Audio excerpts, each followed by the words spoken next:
여러분 안녕하세요. 도시공동체연구소의 성석환 소장입니다. 여러분 혹시 이대남 이대녀라는 말을 들어보셨습니까?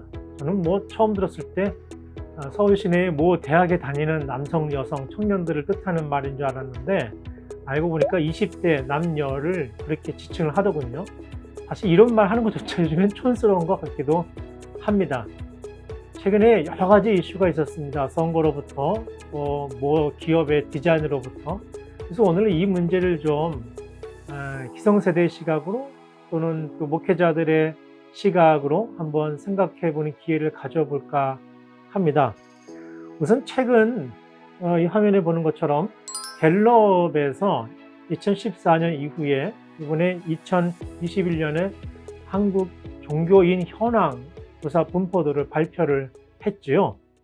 거기에 보면은 종교인 비율이 많이 감소하고 있는데 특별히 무종교인이 2014년에 50%였다가 이번에 60%가 되었습니다. 그러니까 우리 사회에 종교가 없는 사람이 점점 늘어나고 있다는 그런 뜻이겠죠. 비종교인이 호감을 갖는 종교는 기독교는 2004년에 12%였는데 2014년에 10%, 이번에 6%로 내려앉았다고 합니다. 또 심지어 종교가 사회적으로 도움이 된다라고 하는 입장에 개신교인들은 80%나 동의했는데 무종교인들은 82%나 별로 도움이 안 된다 이런 응답을 했다고 하니까 적어도 기독교를 바라보는 이 신앙인들과 또 비신앙인들의 시각차가 너무 크게 나고 있다는 것을 현실적으로 알게 해줍니다.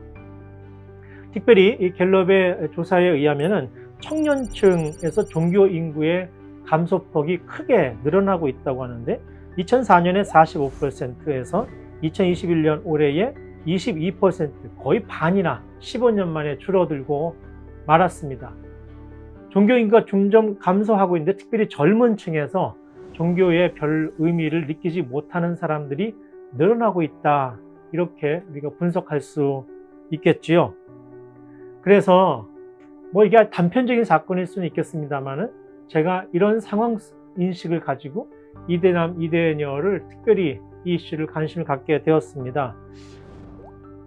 기억하시는지 모르겠습니다만은 또 잘 모르시는 분도 있겠지만 여러분 인터넷에 GS25 손가락 사건 이렇게 치시면 최근 이 광고에 나타난 디자인으로 인해서 이게 메갈리안, 페미니즘 이런 것들을 상징하는 손가락이 남혐을 의미한다는 이유 때문에 큰 이슈가 되었고 심지어 기업 대표가 사과까지 하는 그런 해프닝이 있었습니다. 이 사건으로 우리 사회의 특별히 젊은 청년들이 20대녀, 20대 남들 사이에 서로 미워하고 또 비판하는 소리가 굉장히 크게 확산되어 있구나 하는 것을 확인할 수가 있었습니다.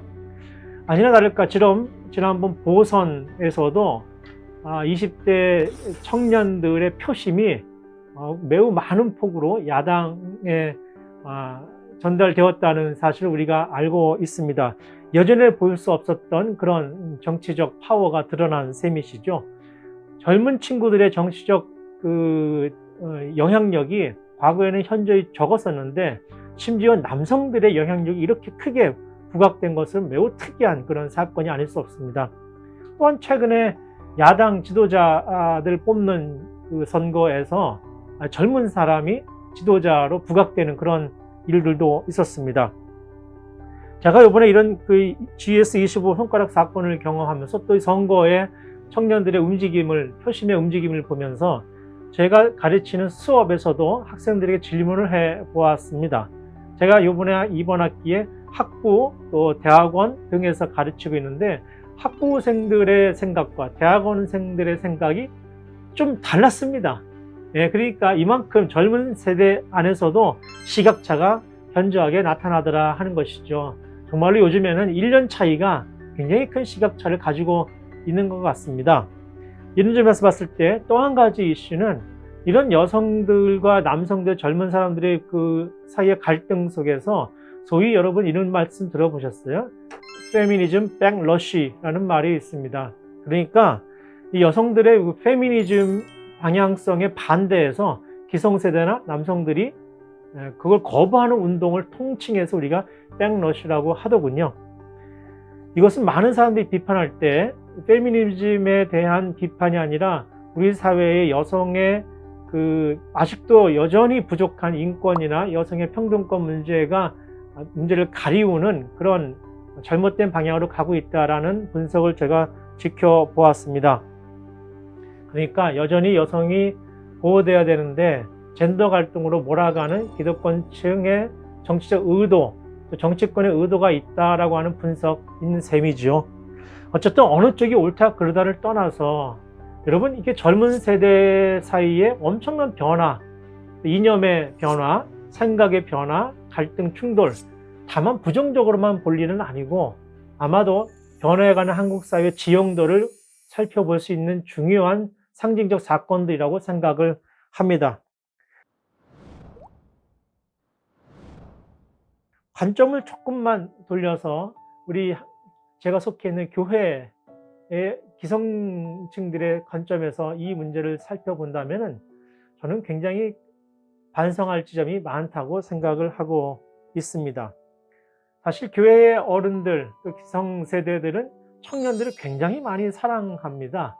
여러 면에서 사랑을 표현하기도 하고 청년들을 위한 여러 정책도 쏟아내기도 하고 총회에서도 노회에서도 저는 그런 활동을 하고는 있습니다. 그런데 과연 그런 사랑들이, 그런 애정들이 청년의 눈높이에 맞는지는 좀 의문이 드는 것이죠. 실제로 이런 일들이 무엇을 의미하는지, 왜 이런 일들이 일어나고 청년들은 왜 이러한 이대나 미대녀의 갈등이 사회적으로 표출되고 있는지에 대한 근본적인 원인에 대한 성찰이 우리에게는 너무 부족하다 하는 생각을 하게 되었고, 저 자신도 이번에 저희 학생 수업 참여하는 학생들과 대화를 나누면서 굉장히 많이 배우고 새로운 사실을 알게 되었습니다. 이런 인식이죠.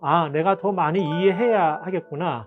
제대로 알지 못하면 잘못된 방법으로 젊은 세대를 대할 수 있겠구나. 이런 반성을 하게 된 셈입니다. 어떻게 보면 이 정치권들이 청년들의 표심을 얻기 위해서 이런저런 정책들을 쏟아내는데 이게 중요한 게 아니라 정말 우리 시대의 청년들의 고통과 아픔에 대해서 공감하는 태도가 필요한 것이겠죠. 사실 교회의 미래도 여기에 달려 있습니다.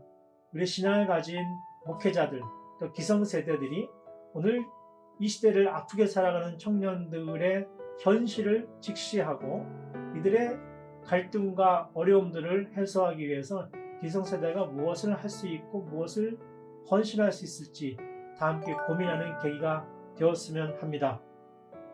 요즘 이대남 여러분 이해하십니까? 이대녀 잘 알고 있습니까? 이들을 잘 이해하는 것이 교회의 미래를 살리는 출발점이라고 감히 말씀드리고 싶습니다. 감사합니다.